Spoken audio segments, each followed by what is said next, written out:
Hello everyone. तो आज next topic हम लोग डिस्कस करने वाले हैं second chapter is matter around us pure से। टॉपिक का नेम है सेपरेशन ऑफ मिक्सचर्स। देखिए, सेपरेशन ऑफ मिक्सचर्स को हमने 3 पार्ट्स में डिवाइड किया हुआ है। तो सबसे पहले हम इसको एक बार लिख लेते हैं। सेपरेशन ऑफ मिक्सचर्स जो है वो 3 पार्ट्स में हमने डिवाइड किया हुआ था। सबसे पहले हमने जो फर्स्ट पार्ट लिया था, वो फर्स्ट पार्ट आपने क्या प्रीवियस वीडियोस में पढ़ा है, आपको लर्न है, याद है कुछ ऐसा जो आपने पढ़ा हो? Mixtures of two solids. जब कभी भी हम या दो से ज्यादा सॉलिड्स को लेंगे तो हम टू सॉलिड्स की बात करेंगे। तो यहाँ पे लिख लेते हैं separation of mixtures of two solids. ठीक है, यहाँ पे हमने दो सॉलिड्स के बारे में बात करी थी। इसमें मैंने आपको 3 पार्ट्स बताए हैं। एक बताया है एक सुटेबल सॉल्वेंट के थ्रू। आप कोई भी सुटेबल सॉल्वेंट लेंगे, प्रीवियस वीडियोस में हमने इसके बारे में बहुत अच्छे से डिस्कस भी किया हुआ है। दूसरा, हम यहाँ पर सब्लिमेशन करवाएंगे, नेक्स्ट वाला टॉपिक इसके अंडर में आएगा। और लास्ट वाला हमने यूज किया है मैग्नेट के थ्रू। तो हमारे पास जो separation of mixtures of two solids है उसमें हमें 3 पार्ट्स स्टडी करने हैं। सबसे पहले पढ़ना है हमें सुटेबल सॉल्वेंट के थ्रू कैसे सेपरेट आउट कराते हैं, फिर सब्लिमेशन के थ्रू, और लास्ट वन इज मैग्नेट। लेकिन अगर हम इसी के नेक्स्ट टॉपिक पर बात करें तो हम अब बात करेंगे कि हमें सेकंड टॉपिक क्या पढ़ना है। हमें सेकंड टॉपिक करना है कि separation of mixtures of solid and a liquid. अब लिक्विड और सॉलिड में से कोई भी सेपरेट आउट हो सकता है, ठीक है। तो सॉलिड और लिक्विड को सेपरेट आउट कराना है, ठीक है। तो यहाँ पर हम सेपरेशन ऑफ मिक्सचर्स में सेकंड पार्ट हम ये पढ़ेंगे, ठीक है। अब तीसरा हम जब पढ़ेंगे वो पढ़ेंगे separation of mixtures of two liquids. Two liquids के बारे में बात करेंगे। तो ये 3 पार्ट्स हमको स्टडी करने हैं, मतलब 3 डिविजन है सेपरेशन ऑफ मिक्सचर्स के। सबसे पहले टू सॉलिड्स के लिए कैसे करना होता है, फिर सॉलिड और लिक्विड के लिए कैसे करना होता है, और लास्ट वन टू लिक्विड्स के लिए करना होता है। अब इसके अंडर में जो पार्ट्स आते हैं, इसके अंडर में बच्चों जो पार्ट्स आते हैं वो मैं आपको बता दे रही हूँ कि सबसे पहले आपके इसको 6 पार्ट्स में डिवाइड किया है। दैट मीन्स कि आपके पास 6 फैक्टर्स हैं या 6 वे हैं इसको सेपरेट आउट कराने के लिए। कैसे हम किसी भी सॉलिड या लिक्विड को सेपरेट आउट करा सकते हैं। तो हमारे पास वो 6 मेथड्स क्या है, 6 मेथड्स क्या है, वो 6 मेथड्स है। फर्स्ट वन इज फिल्ट्रेशन, ठीक है। फिल्ट्रेशन आज जनरल बात करेंगे, नॉर्मल बात करेंगे, जिससे आज इसको थोड़ा सा टच में आ जाए कि इसमें एक्चुअली होता क्या है। सेकंड जो बात करी जाती है वो बहुत ही कॉमन है, या आपने पढ़ा भी होगा, जैसे कि क्रिस्टलाइजेशन, ठीक है। ये सेकंड इसका हो गया। थर्ड जो हो गया वो क्या हो गया, क्रोमेटोग्राफी। क्रोमेटोग्राफी ये हमारा थर्ड पार्ट हो गया जिसमें हमें इसको सेपरेट आउट करना है, ठीक है। या फिर अगर फोर्थ की बात करूं तो हो गया बाय डिस्टिलेशन। ये हमारा डिस्टिलेशन हो गया। फिर नेक्स्ट अगर बात करें तो सेंट्रीफ्यूगेशन। सेंट्रीफ्यूगेशन, ठीक है। ये हमारा फिफ्थ वन हो गया, सेंट्रीफ्यूगेशन मेथड है। और लास्ट हमारा हो जाएगा इवेपोरेशन। इवेपोरेशन। तो हमारे पास सेकेंड सेपरेशन ऑफ मिक्सचर्स में 6 वेज हैं कि how we can separate out a solid और a liquid from a solution. That is the way to separate out. तो first is filtration, crystallization, chromatography, distillation, centrifugation and evaporation. अच्छा, अब two liquids को अगर separate out करना है तो two liquids को सेपरेट आउट करने के लिए एक हमारे पास मेथड है जिसका नाम है सेपरेटिंग फनल। ये हमारे पास एक मेथड है, इसको हम सेपरेटिंग फनल से, या आप आगे स्टडी करेंगे कि कैसे एक सेपरेटिंग फनल से हम उसको सेपरेट आउट कर सकते हैं जब दो लिक्विड्स आपस में प्रेजेंट हो तो, ठीक है। तो अब ये चीज जो हो गई, हमें इस वे में स्टडी करनी है। ये वाला पार्ट हम लोग स्टडी कर चुके हैं, मेरी प्रीवियस वीडियोस में आप देख सकते हैं, तो आप इसको वहां से स्टडी कर लीजिएगा। अब नेक्स्ट टॉपिक जो आता है वो है ये, और इसके अंडर में आते हैं 6 मेथड्स। अब 6 मेथड्स में सबसे पहले फिल्ट्रेशन वाला मेथड हम लोग स्टडी करेंगे, लेकिन उससे पहले समझते हैं कि सेपरेटिंग फिल्ट्रेशन में होता क्या है। होता ये है कि फिल्ट्रेशन नाम ही बता रहा है कि फिल्ट्रेशन में फिल्टर पेपर यूज करना है आपको। अब फिल्टर पेपर होता ये है कि फिल्टर पेपर के जो पोर्स होते हैं वो काफी स्मॉल होते हैं, ठीक है। आपने लैब में देखा होगा, मैं इसे रब कर दे रही हूँ, स्क्रीनशॉट लेना है तो ले लीजिएगा। अब इसमें फिल्ट्रेशन में फिल्टर पेपर का यूज किया जाता है।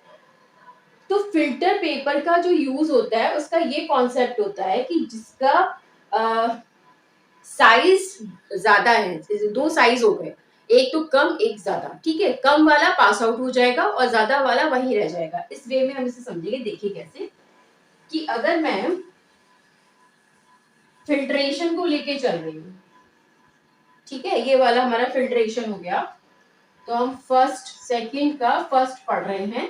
सेकंड का फर्स्ट है फिल्ट्रेशन। और फिल्ट्रेशन में हमारे पास एक ऐसे राउंड शेप में या स्क्वायर शेप में, ठीक है, हमारे पास एक फिल्टर पेपर होता है। अब इस फिल्टर पेपर में बहुत सारे पोर्स होते हैं। इसका साइज होता है 41 है, 42 है, इनका साइज होता है। एक्सपेरिमेंट के अकॉर्डिंगली इसको यूज किया जाता है। तो ये साइज जो है ये बहुत ही माइन्यूट है, छोटा है। आप इसको माइक्रोस्कोप के थ्रू ही देख पाएंगे, आप इसको नेकेड आई से नहीं ऑब्जर्व कर पाएंगे। तो ये बहुत छोटा साइज कंटेन करता है, ठीक है। अब होता ये है, हमने यहाँ पर ये फनल लगा दी और यहाँ पे हमने अपना बीकर रख दिया, और ये जो है ये यहाँ पर हमने अपना फिल्टर पेपर सेट कर दिया। ये फिल्टर पेपर हो गया हमारा। इस फिल्टर पेपर से जो भी सॉल्यूशन है, सपोज कर लीजिए मेरा चॉक सॉल्यूशन है, चॉक सॉल्यूशन सपोज कर लीजिए। अब चॉक सॉल्यूशन किससे बना होगा? चॉक से प्लस वाटर से। ऑब्वियस सी बात है, वाटर का जो पार्टिकल्स है वो पास आउट हो जाएंगे, और चॉक के पार्टिकल्स में साइज बहुत वेरिएट करेगा, तो वहां पर क्या होगा, वो काफी ज्यादा उसमें होंगे, अमाउंट में होंगे, तो वो यही रह जाएंगे। जब आप इससे चॉक सॉल्यूशन यहाँ से पोर करेंगे, ये चॉक सॉल्यूशन हो गया, तो यहाँ पर क्या रह जाएगा, यहाँ पे चॉक रह जाएगी और यहाँ पर आ जाएगा आपका वाटर। ये हो गया सेपरेट आउट। दैट मीन्स कि सॉलिड सब्सटेंस लिक्विड सब्सटेंस दोनों सेपरेट आउट हो गए। यही हमको सेकंड वाले में पढ़ना है, ठीक। तो चॉक सॉल्यूशन यहाँ पर रह गया, वाटर यहाँ पे आ गया। अब जो ये यहाँ पे रह गया इसको आप बोलते हैं रेसिड्यू, और ये होता है फिल्ट्रेट। तो ये आपका हो गया रेसिड्यू, क्योंकि ये हमारे लिए हो सकता है बेकार हो ना भी हो। अगर नीड है तो ठीक है, नहीं नीड है तो फिर उसको फेंक देते हैं। और ये जो नीचे रह जाता है इसको हम बोलते हैं फिल्ट्रेट, ठीक है बच्चों। तो ये दो बातें आपको याद रखनी है कि फिल्ट्रेशन में फिल्टर पेपर को यूज किया जाता है, और इस फिल्टर पेपर में छोटे छोटे पोर्स होते हैं that cannot be seen with the help of the naked eye. You always take a help of a microscope only, ठीक है। तो यहाँ पर आप इसको लेंगे and just we pour the solution, chalk solution इधर another solution, that is depend on your experiment. तो अब आपने चॉक सॉल्यूशन ले लिया, तो चॉक सॉल्यूशन में चॉक का जो साइज होगा दैट इज वेरी बिग, है ना। तो यहाँ पर वो रह जाएगा and the water particles came down. तो यहाँ पर ये चीजें नीचे आएंगी, इसको आप बोलेंगे filtrate, and the upper part is known as the residue. अब जैसे एक बहुत ही कॉमन एग्जाम्पल ले लेते हैं, जैसे हम ले लेते हैं टी का एग्जाम्पल, ठीक है। तो टी हो गया और उसके अंदर टी लीव्स हो गई, चाय की पत्ती हो गई और चाय हो गई। अब आपने उसे छलनी से छान लिया, तो क्या होगा, एक जो छलनी है वो आपका काम यहाँ पे करेगी फिल्टर पेपर की तरह, ठीक है, फिल्टर पेपर की तरह करेगी। अब क्या होगा, जो आपका जो चाय है वो तो यहाँ से नीचे आ जाएगी, और जो आपकी चाय की पत्ती है वो ऊपर आ जाएगी, तो वो कहलाई जाएगी रेसिड्यू, और नीचे आपके आ जाएगा फिल्ट्रेट, ठीक। तो यहाँ पर हमको फिल्ट्रेशन में ये वाला टॉपिक स्टडी करना है। तो आप ये समझ लें कि अगर हम दो चीजों को कंसीडर कर रहे हैं, सॉलिड को या लिक्विड को या जो भी और सब्सटेंस है, वो इसी तरीके से सेपरेट आउट कराए जाते हैं, ठीक। बहुत सारे कॉमन एग्जांपल्स हैं, बहुत सारे आप ऐसे एग्जांपल्स ले भी सकते हैं, कोई प्रॉब्लम नहीं है। सैंड ले लीजिए, वाटर ले लीजिए, या सो मेनी एग्जांपल्स। तो वो एग्जांपल्स आप इस तरीके से कंसीडर कर सकते हैं, ठीक है। तो आप इसको इस तरीके से मेंशन करिएगा। बाकी इसमें ये बात आपको समझनी है फिल्ट्रेशन में। अब फिल्ट्रेशन के बाद मैं नेक्स्ट जो टॉपिक आपको बताने वाली हूँ वो है आपका कौन सा, सेंट्रीफ्यूगेशन। तो सेंट्रीफ्यूगेशन का मैं कॉन्सेप्ट आपको बता देती हूँ कि सेंट्रीफ्यूगेशन में होता क्या है। सेंट्रीफ्यूगेशन में एक सेंट्रीफ्यूग मशीन होती है। उस मशीन का कॉन्सेप्ट ये है, या आप इसको ऐसे समझ लें कि मैं आपको यहाँ पे मेंशन कर दे रही हूँ कि जो हमारा सेकंड है वो है हमारा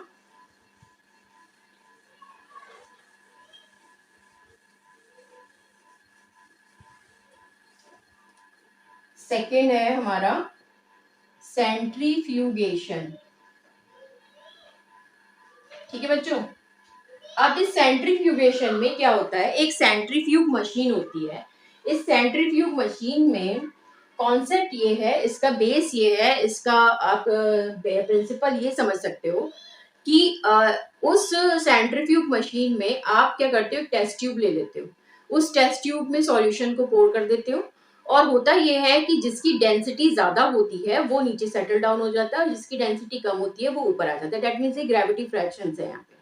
अब क्या है कि जैसे ही क्या होगा कि जो पार्टिकल इसको बहुत ही हाई रेट पे आरपीएम पे, बहुत हायर आरपीएम पे ले आता है, आरपीएम का मतलब रोटेशन पर मिनट, ठीक है, तो रोटेशन पर मिनट इतना कराया जाता है कि लगभग 500, 700, 800 इस तरीके से रोटेशंस कराए जाते हैं। और ये आपका सपोज कर लीजिए सॉल्यूशन है, मैं ले लेती हूँ, चलिए ब्लड का एग्जांपल ले लेती हूँ, मैंने यहाँ पे ब्लड ले लिया, ठीक है। अब ब्लड को आपने क्या करा, इसके अंदर टेस्ट ट्यूब के अंदर पोर कर दिया, डाल दिया। अब क्या किया जाएगा, सेंट्रीफ्यूग मशीन से उसको रोटेशन करवाई जाएंगी, काफी हाई स्पीड रखी जाएगी और रोटेशन पर मिनट देखा जाएगा, चेक करा जाएगा कितना हम उसको दे रहे हैं। That is depend on the experiment. तो अब ब्लड क्या करेगा, ब्लड के अंदर बहुत सारी चीजें प्रेजेंट है, प्रोटीन है, आपका प्लेटलेट्स हैं, तो वो क्या करेगा, उनकी हर किसी की डेंसिटी अपनी अलग होती है, हर किसी का मास अलग होगा। तो होगा ये कि जो जिसकी डेंसिटी कम होगी, ठीक है, जिसकी डेंसिटी कम होगी वो तो ऊपर आ जाएगा और जिसकी डेंसिटी ज्यादा होगी वो नीचे सेटल डाउन जाएगा। तो सेपरेशन हो गया बच्चों। इसका मतलब ये हुआ कि हमने रोटेशन पर मिनट करा के, डेट मीन्स एक मशीन के थ्रू, सेंट्रीफ्यूग मशीन के थ्रू ये एक्सपेरिमेंट किया। आप मिल्क भी ऐसे ही ले सकते हैं। आप मिल्क को क्या करें, आप आरपीएम कराइए और क्या कराया जाता है, जब उसको थोड़ा सा रोटेशन कराई जाती है, मशीन के थ्रू भी हम लोग कराते हैं, तो क्या होता है कि नीचे तो आ जाता है आपका लिक्विड पार्ट और ऊपर आ जाती है क्रीम पार्ट। तो क्रीम हल्की है, उसकी डेंसिटी कम है, तो वो ऊपर आ गई सरफेस पर, और जो नीचे हैवी पोर्शन है वो नीचे सेटल डाउन हो गया, ठीक है। तो कहने का मतलब क्या है कि यहाँ पर डेंसिटी अफेक्ट करेगी, डेंसिटी यहाँ पे मेन फैक्टर है। तो सेंट्रीफ्यूगेशन मेथड में आप लोग इस तरीके से इसको याद रखेंगे, ठीक। तो ये हमारे पास एक नेक्स्ट मेथड हो गया जो कि हमें सेंट्रीफ्यूगेशन मेथड से सीखना है, ठीक। अब दूसरी बात क्या हो सकती है, देखिए कि यहाँ पर अगर मैं इसको ऐसे समझ लूं कि मैंने ब्लड का एग्जाम्पल ले लिया, मिल्क का एग्जाम्पल ले लिया, आप किसी और का भी एग्जाम्पल ले सकते हैं। बहुत सारे ऐसे सॉल्यूशंस हैं जिनको आप मिक्स करिए और जिनकी डेंसिटी में वेरिएशन हो उनके हिसाब से भी उनको सेपरेट आउट किया जा सकता है। तो सेंट्रीफ्यूगेशन मेथड किस पे डिपेंडेंट है, उनकी डेंसिटी पे डिपेंडेंट है। आप हाई स्पीड पे उसे रोटेट कराइए और उनकी डेंसिटी के हिसाब से वो सेपरेट आउट होते चले जाएंगे, ठीक है। तो ये हमारा सेंट्रीफ्यूगेशन मेथड इसमें आपको पढ़ना है। तो अब अभी इसको यहीं तक रखते हैं, फिर नेक्स्ट वीडियो में मैं आपको जो नेक्स्ट टॉपिक्स हैं वो फिर मैं वहां उसको स्टडी कराऊंगी, ठीक है। Have a good day.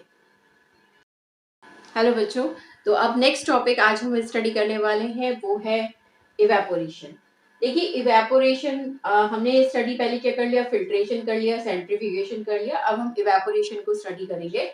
तो हम पढ़ क्या रहे हैं, हम पढ़ रहे हैं सेपरेशन मिक्सचर्स का, और इसके अंडर में दो पार्ट्स मैंने आपको पहले कराए हैं। एक पढ़ाया है टू सॉलिड्स का थ्री मेथड्स के थ्रू, उसके बाद ये सेकेंड है जिसके अंडर में ये 6 पार्ट्स आते हैं, और एक लास्ट हमने अभी पढ़ा था सेपरेटिंग फनल के थ्रू, वो सेपरेटिंग फनल हम लास्ट में पढ़ेंगे, ठीक है।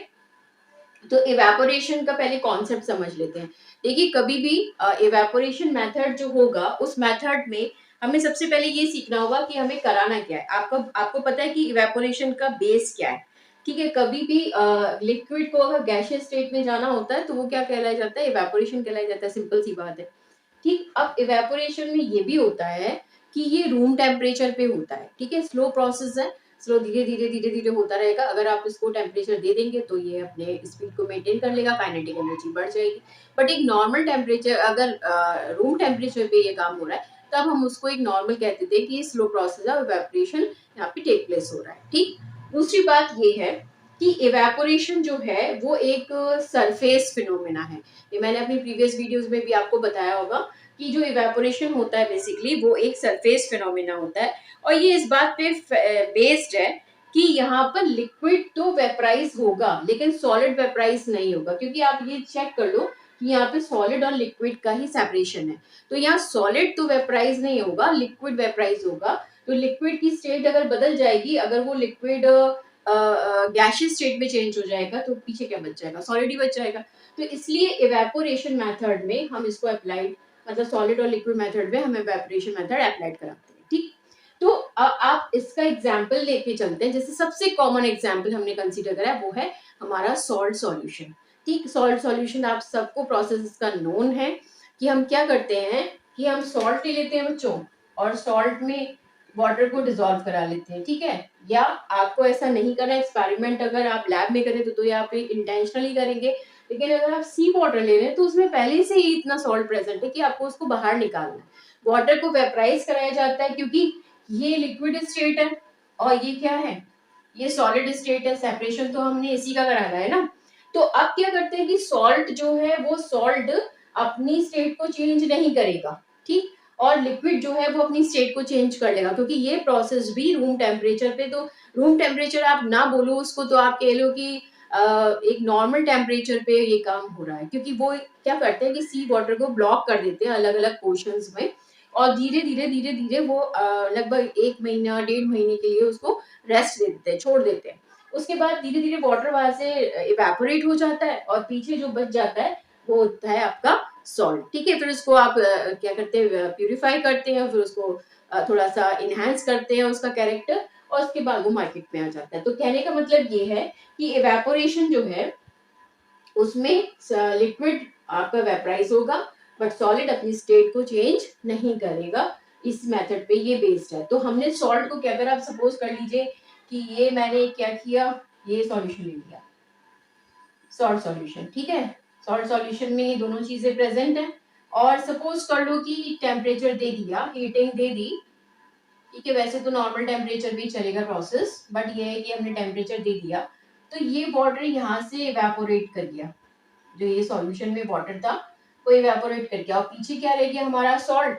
हम इस सॉल्ट को सेपरेट आउट कर लेंगे और फिर बाहर निकालेंगे। बहुत सारे ऐसे और भी एप्लीकेशन है जिन पे हम इनको अप्लाई करा देते हैं। जैसे बहुत सारे सब्सटेंस ऐसे, जैसे इंक का एग्जाम्पल ले लो, आप बहुत सारी इंक को डिसॉल्व करा लो सॉल्यूशन के अंदर, और धीरे धीरे क्या करोगे, जब इंक को आप सेपरेट आउट करोगे तो क्या वाटर तो वहां से इवेपोरेट हो जाएगा और पीछे इंक रह जाएगी।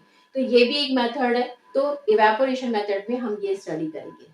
ठीक, तो आप ये यहाँ तक ही इसको कंप्लीट करते हैं, और ये जो तीनों हैं हम वो नेक्स्ट वीडियो में कंटिन्यू करेंगे, और इसको प्रीवियस वीडियो में आप ये पढ़ के आइएगा जब मैं ये नेक्स्ट टॉपिक आपको स्टडी कराऊं तो। And do subscribe and like. Have a good day. तो फर्स्ट इसका आ जाता है फिल्ट्रेशन बच्चों। ठीक है, ये फिल्ट्रेशन हो गया। सेकंड जो आपने इसमें स्टडी करा होगा वो करा होगा इवेपोरेशन।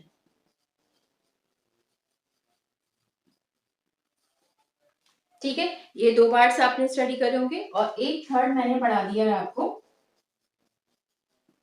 सेंट्रीफ्यूगेशन।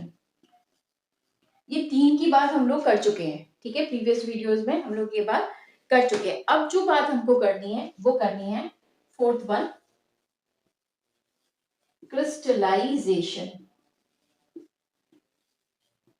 ठीक है, फिफ्थ क्या हो जाएगा आपका, फ्रैक्शनल डिस्टिलेशन।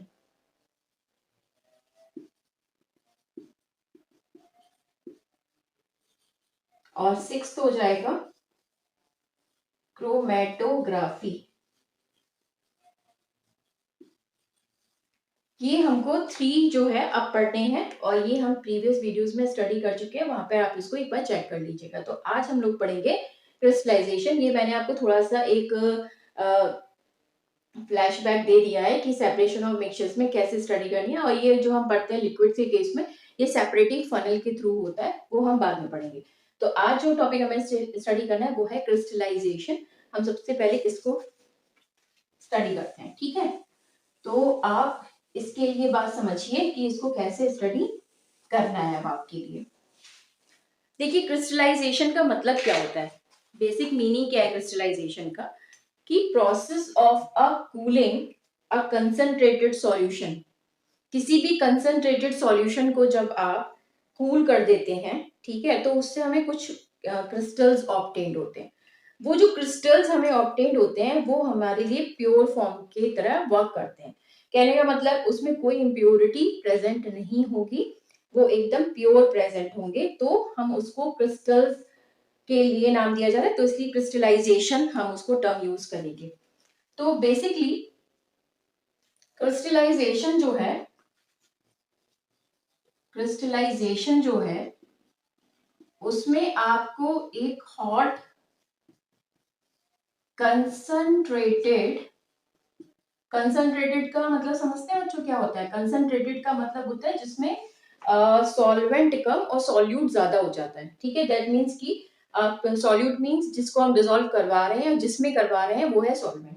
तो concentrated solution, hot concentrated solution को जब आप कूल करते हैं तो वहां पर आपको क्रिस्टल्स ऑब्टेन होते हैं, ठीक। यही है क्रिस्टलाइजेशन। तो क्रिस्टलाइजेशन में आप क्या करेंगे, एक हॉट कंसंट्रेटेड सॉल्यूशन लेंगे, डिसॉल्व कराएंगे किसी भी सब्सटेंस को वाटर में या किसी और सॉल्वेंट में, उसको डिसॉल्व करवा के एक सॉल्यूशन बनाएंगे। सॉल्यूशन कराने के बाद उसको हीट अप करेंगे और हीट अप करने के बाद आप उसे कूल कर देंगे। तो यहाँ मैंने हॉट लिख दिया है, इसका मतलब ये है कि कंसंट्रेटेड सॉल्यूशन को ऑलरेडी आप क्या कर चुके हैं, हीट अप कर चुके हैं। फिर उसके बाद आपने कूल कराया, कूल कराने के बाद आपने इसमें क्रिस्टल्स फॉर्मेशन आप देखेंगे। जैसे मैं एग्जांपल कंसीडर कर लेती हूँ, कॉपर सल्फेट सॉल्यूशन, तो इसमें क्या होगा, वाटर प्रेजेंट होगा, ठीक है बच्चों। क्या करना है, आप देखते जाते हैं। तो आपने अपनी लैब्स में देखा होगा वाटर बाथ, ठीक है।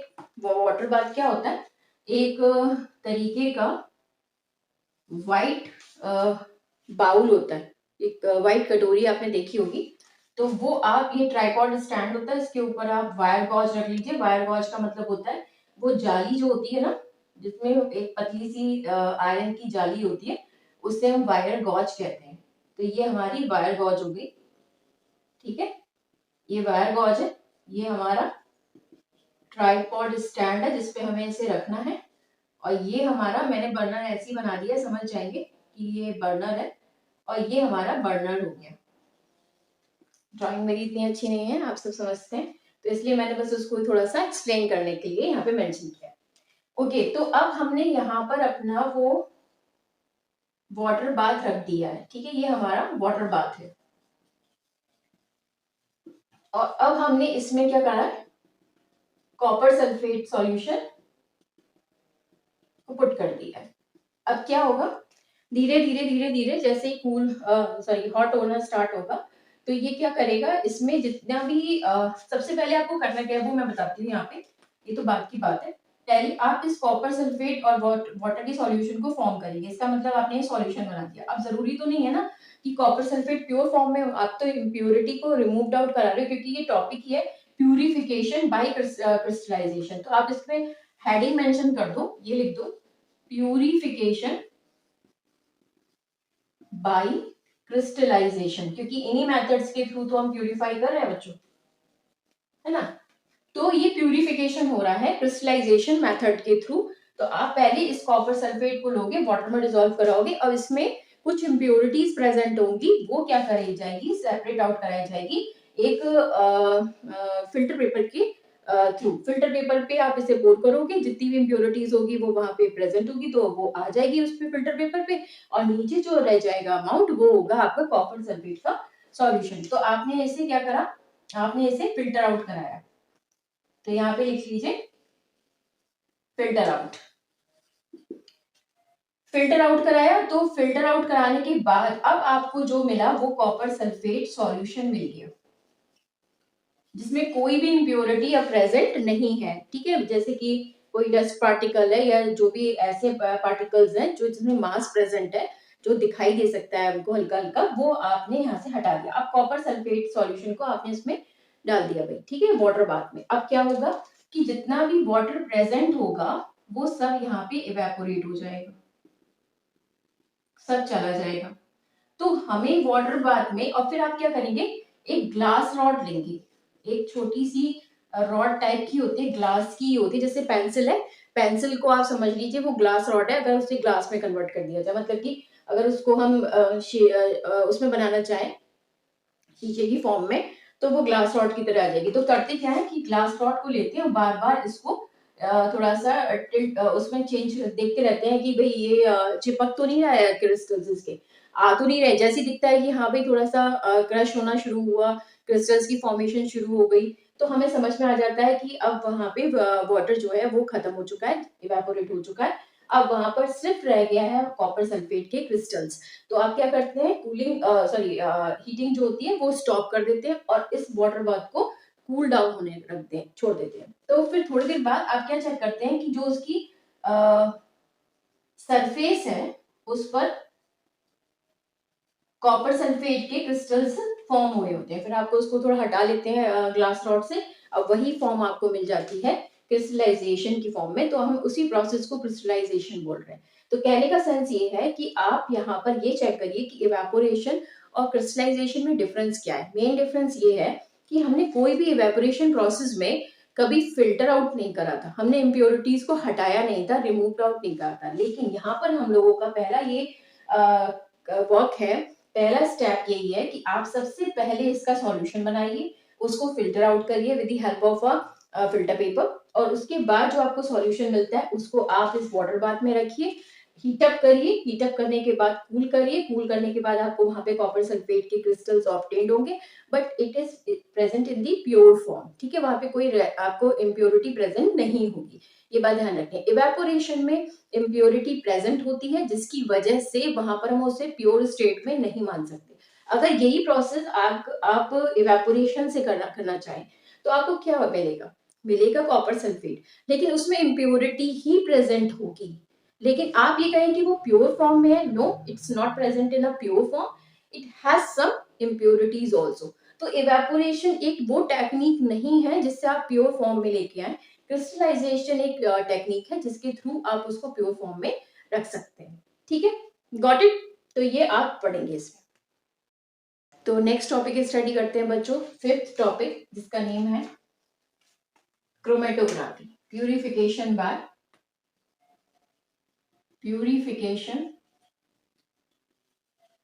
बाय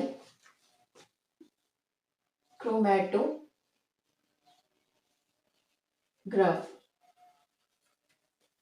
सबसे पहले ये समझते हैं कि क्रोमेटोग्राफी का मीन्स क्या है।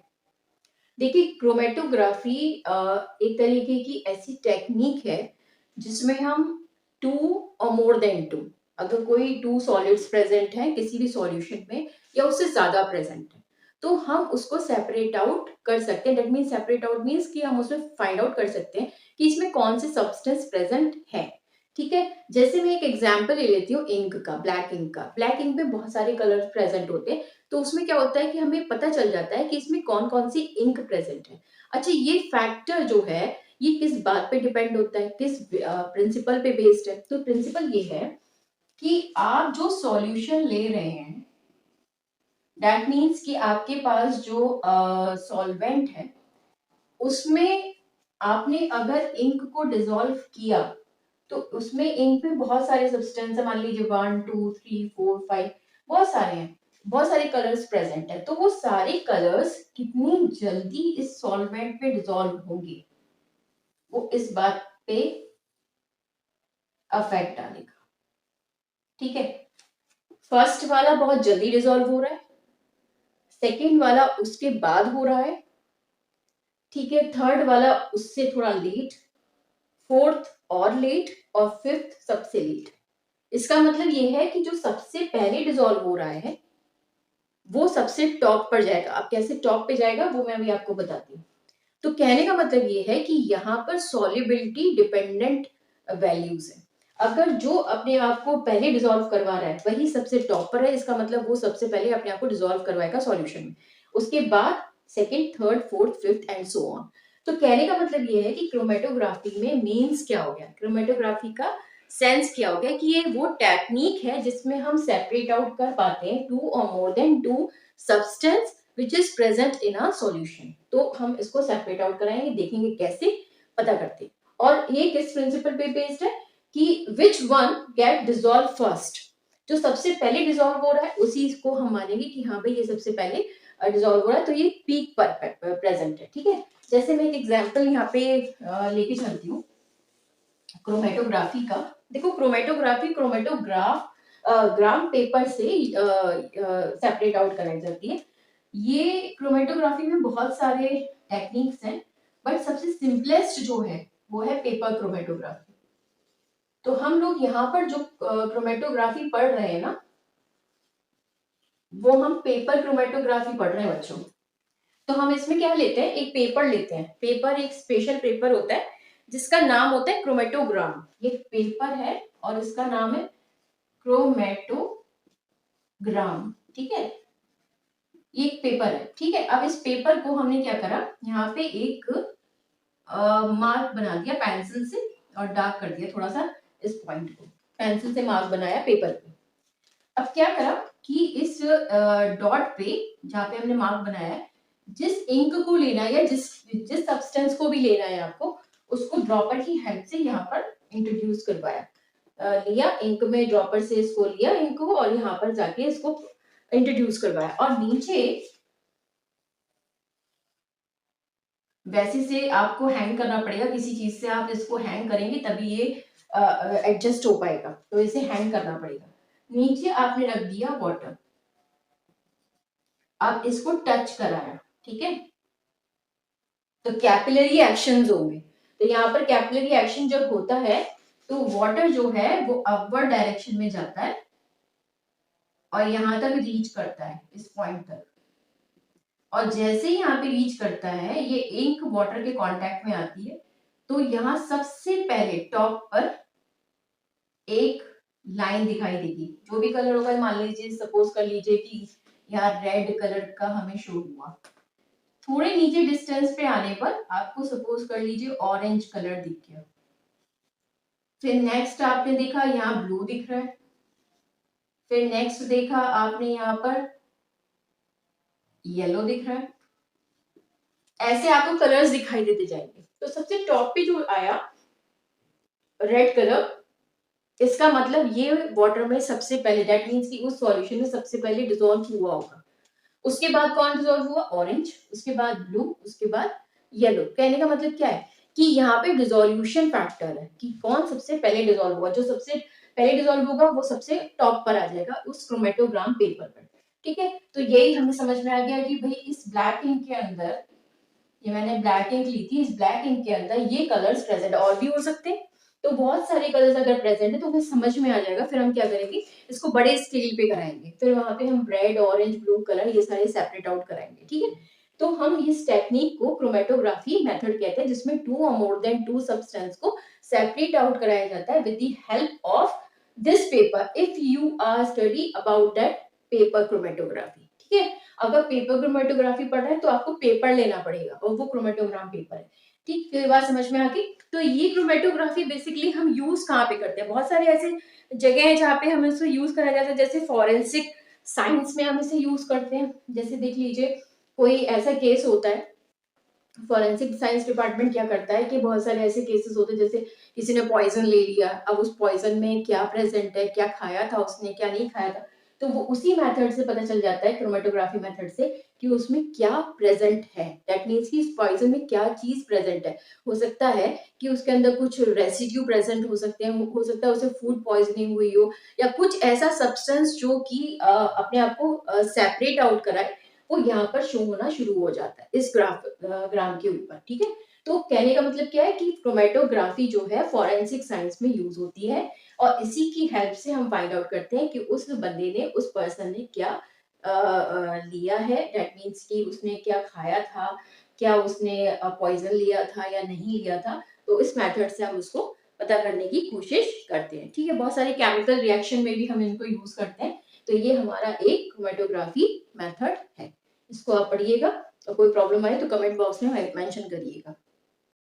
अ very good morning my dear students. तो आज हम एक टॉपिक डिस्कस करने वाले हैं जिसका नाम है distillation. Chapter 2 is matter around us pure से रिलेटेड है, ठीक है। तो डिस्टिलेशन समझने से पहले हम इसकी डेफिनेशन समझ लेते हैं कि इसकी डेफिनेशन का मीन्स क्या है। जब कभी भी हमको दोनों चीजें ऑब्टेन करनी है, दोनों चीजें मतलब हमें सॉल्ट भी चाहिए और वाटर भी चाहिए। सॉल्ट वाटर मैंने यहाँ पे सॉल्यूशन मेंशन करा है, सॉल्ट वाटर मिक्सचर्स, ठीक है। सॉल्ट अगर हमें ऑब्टेन करना है प्लस वाटर भी हमें ऑब्टेन करना है, तो ऐसे प्रोसेस को हम लोग डिस्टिलेशन बोल देते हैं। जैसे आपने प्रीवियस वीडियोस में मेरा पढ़ा होगा टॉपिक कि आपने उसमें देखा था कि हम इवेपोरेशन करवा रहे थे, इवेपोरेशन करवा रहे थे, क्रिस्टलाइजेशन करवा रहे थे। इवेपोरेशन में क्या हो रहा था कि सॉल्ट सॉल्यूशन में जितने भी वेपर्स हैं वो वहां से हट जा रहे थे, प्लस वहां पर रेसिड्यू प्रेजेंट था उसके अंदर। इसका मतलब वो प्योर नहीं था। इवेपोरेशन में ये सबसे बड़ा एक क्या है, डिसएडवांटेज है। दूसरी बात, अगर हम क्रिस्टलाइजेशन करें तो वहां पर भी वाटर का लॉस हो रहा था, लेकिन हमें क्रिस्टल्स मिल रहे थे। लेकिन एक चीज ऑब्टेन हो रही थी, वो हमारा था कॉपर सल्फेट के सॉल्यूशंस। लेकिन अगर हमें दोनों ही चीजें ऑब्टेन करनी है, मींस हमें सॉल्ट भी चाहिए, वाटर भी चाहिए, हम वाटर को वहां पे इवेपोरेट नहीं करवा सकते, हम वहां से रिमूव नहीं करवा सकते, तो ऐसे केस में हमको क्या करना पड़ता है, डिस्टिलेशन करवाना पड़ता है। तो क्या हो गया कि इसका मीन्स क्या हो गया, to recover both, both means salt as well as water, to recover both salt and water by which it can obtain with the help of distillation, that is considered to be the distillation process. तो distillation process में हम लोग क्या करते हैं कि दोनों चीजों को ही ऑब्टेन करने की कोशिश करते हैं। तो इससे बेनिफिट ये होता है कि वाटर वहां एज अ वेस्टेज नहीं जाता, वो वाटर को भी हम उसको क्या करते हैं, एक तरीके से सेपरेट आउट कर लेते हैं और वो प्योर फॉर्म में प्रेजेंट होता है। तो देखते हैं, ये एक एक्सपेरिमेंट है। इस एक्सपेरिमेंट के थ्रू आप ये समझ जाएंगे कि इसमें हो क्या रहा है। देखिए, हो ये रहा है, डिस्टिलेशन का मीन्स क्या हो गया कि आपने दोनों ही चीजें रिकवर करनी है। क्या रिकवर करनी है, वाटर एज वेल एज आपका सॉल्ट, ठीक है, दोनों ही चीजें आपको ऑब्टेन करनी है। तो हम डिस्टिलेशन प्रोसेस यूज करेंगे। आपने एक डिस्टिलेशन फ्लास्क ले लिया, उसके अंदर salt plus water mixture present है। अब क्या करा कि इसको नीचे बर्नर सेट करा हुआ है, बर्नर को हमने स्टार्ट किया। वाटर बॉईल होगा, बॉईल होने के बाद लिक्विड स्टेट वेपर्स स्टेट में चेंज हो जाएगी। हीटिंग करवा रहे हैं ना हम लोग, तो हीटिंग करवाने पर क्या होगा, वाटर के पार्टिकल्स जो है वो वेपर्स में चेंज हो जाएंगे। अब ये थर्मामीटर ऊपर लगा हुआ है, जैसे ही टेम्परेचर बढ़ेगा वो मेंशन करना शुरू कर देगा, क्योंकि वहां पर वेपर्स बनना तभी शुरू होते हैं जब 100 डिग्री सेल्सियस से अबव टेम्परेचर पहुंचे, क्योंकि 100 तक रहेगा तो बॉइलिंग ही होगी। अब क्या हुआ, वेपर्स बन गए, 100 डिग्री से अबव टेम्परेचर पहुंच गया, हमने चेक कर लिया। अब ये वेपर्स जो है वो आगे मूव आउट हो गए। अब जैसे यहाँ से आगे बढ़े तो यहाँ पर एक चीज आप यहाँ पे देख रहे होंगे कि यहाँ पर क्या है कि ये वाटर कंडेंसर सेट करा हुआ है। वाटर सेट कंडेंसर जो है वो पानी को टच में रखेगा इसके। ये एक क्या है, ये आप इसको ऑप्शन में भी लिख सकते हैं, लाइबिक कंडेंसर भी बोलते हैं इसको, दोनों ही नेम है इसके, लाइबिक कंडेंसर।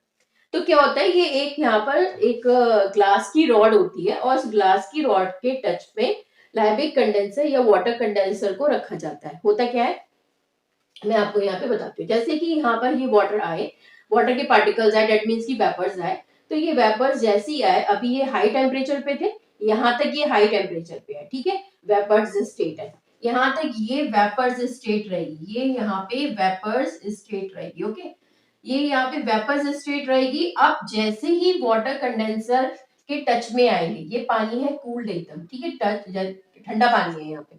अब जैसे ही इसके कांटेक्ट में आएंगे, वेपर्स लिक्विड स्टेट में चेंज कर देगा, क्योंकि आपने वहां पे एकदम क्या करवा दी, कूलिंग करवा दी। तो कूलिंग करवाने से यहाँ से ये स्टेट जो है वो चेंज हो जाएगी और ये वाटर के फॉर्म में आ जाएगा। अभी तक यहाँ पे कितनी स्टेट में, कौन सी स्टेट में था, वेपर्स की स्टेट में। लेकिन जैसे ही वाटर कंडेंसर के टच में आया, ठंडा पानी इसके टच में आया, वैसे ही जो लिक्विड उसके वेपर्स थे वो वेपर्स लिक्विड स्टेट में चेंज हो गए और ये as a water form, that means की वाटर ड्रॉपलेट्स की फॉर्म में नीचे गिरना शुरू हो गए। इसके अंदर कोई भी इम्प्योरिटी नहीं है, क्योंकि आप ये जानते होंगे कि सॉल्ट जो है वो अपनी स्टेट चेंज नहीं करता। तो हम उसको एक टर्म मेंशन कर देते हैं, नॉन वोलाटाइल, ठीक है। नॉन वोलाटाइल ये सब क्या होता है मैं भी आपको बताती हूँ। वाटर जो है वो क्या है, वोलाटाइल है, ठीक है। वोलाटाइल और नॉन वोलाटाइल का मीन्स क्या होता है कि volatile means those who can change the state at room temperature. अगर आप उसको हीटिंग देते हैं, अगर वो अपनी स्टेट को चेंज कर लेता है, तो that is consider to be the volatile. तो वाटर वोलाटाइल है क्योंकि आप यहाँ पे बर्नर सेट करके हीटिंग दे रहे हैं, जैसे ही इसको हीटिंग दी, इसने अपनी स्टेट चेंज कर ली, तो वो वोलाटाइल हो गया। सॉल्ट ने अपनी स्टेट चेंज नहीं करी है, सॉल्ट एज इट इज वहां पर प्रेजेंट रहेगा, सॉल्ट वहीं पे रहेगा, तो इसलिए वो नॉन वोलाटाइल है। तो सॉल्ट इसी डिस्टिलेशन फ्लास्क में रह गया, जो वाटर के पार्टिकल्स थे वो वेपर्स बन गए और वेपर्स बन के हमने उसको वाटर कन्वर्ट करवा दिया अगेन लिक्विड फॉर्म में। With the help of this Liebig condenser, और यहाँ पर हमें प्योर वाटर मिल गया। तो इसका मतलब हमने पानी को भी ऑब्टेन कर लिया और प्लस हमारा जो नमक था, जो सॉल्ट था, हमने उसको भी ऑब्टेन कर लिया। तो with the help of this distillation process we can recover both the substance, salt as well as water. तो यहाँ पर कोई वेस्टेज में नहीं जाएगा, एक तरीके से कोई वेस्ट प्रोडक्ट नहीं बनेगा। यहाँ पे आपको दोनों को ही ऑब्टेन करना कंपलसरी हो जाएगा। लेकिन अगर मैं बात करती हूँ इवेपोरेशन की, इवेपोरेशन का भी यहाँ पे एक कॉन्सेप्ट समझ लीजिए, ठीक है। इवेपोरेशन की जब हम बात करते हैं और या हम क्रिस्टलाइजेशन की बात करते हैं, तो दोनों में हमको इसमें क्या हो रहा था, हम डायरेक्ट के ले रहे थे, अपना सॉल्ट सॉल्यूशन ले रहे थे, लेकिन इसमें हम इम्प्योरिटी भी अलग नहीं कर रहे थे। हमने क्या करा था, सब्सटेंस लिया, अपना सॉल्यूशन लिया, जैसे सॉल्ट और प्लस वाटर ले लिया और उसको छोड़ दिया, ठीक है। जैसे कि हम एक तरीके से बाउंड्रीज बनाकर नमक को समुद्र के किनारे रख देते हैं और वहां पर क्या है, पानी जो होता है वो धीरे धीरे इवेपोरेट हो जाता है, लेकिन उसके अंदर अभी भी इम्प्योरिटी प्रेजेंट है उस नमक में, ठीक है, उसमें इम्प्योरिटी प्रेजेंट है, वो प्योर नहीं है। तो अब इवेपोरेशन से तो ये हमें एक डिसएडवांटेज हो गया ना, कि वहां पर इम्प्योरिटी को भी आपको सेपरेट आउट करना है। दूसरा, हम क्रिस्टलाइजेशन में क्या करवा रहे थे कि पहले हम एक तरीके का सॉल्यूशन बना रहे थे वाटर में डिसॉल्व करवा के, उसके बाद उसका रेसिड्यू बाहर निकाल रहे थे और फिर उसके बाद क्या कर रहे थे, हम इसको हीटिंग करवा रहे थे। यहाँ पर हमको जो मिल रहा था वो क्रिस्टल्स मिल रहे थे, लेकिन वाटर यहाँ पर भी इवेपोरेट हो रहा था। लेकिन अगर मैं डिस्टिलेशन प्रोसेस की बात करूं, तो डिस्टिलेशन में हमें दोनों ही ऑब्टेन होंगे, चाहे वो वाटर हो गया चाहे वो सॉल्ट हो गया। तो आप ये ध्यान रखिए कि इवेपोरेशन से, क्रिस्टलाइजेशन से हमें वाटर ऑब्टेन नहीं होगा, हमें ऑब्टेन होगा वो डिस्टिलेशन प्रोसेस से, ठीक है। तो ये एक इसका है आपका डायग्राम, इस डायग्राम को आप समझ लीजिएगा। और कोई भी अगर डाउट होता है या कोई प्रॉब्लम आती है तो आप मुझे कमेंट बॉक्स में मेंशन कर दीजिएगा, मैं आपको इसमें और एक्सप्लेनेशन बता दूंगी, कोई प्रॉब्लम होगी तो और भी एक्सप्लेन कर दूंगी। बाकी ये डिस्टिलेशन प्रोसेस का एक तरीके से एक्सप्लेनेशन है, ठीक है। और do like and subscribe. Thank you, have a nice day.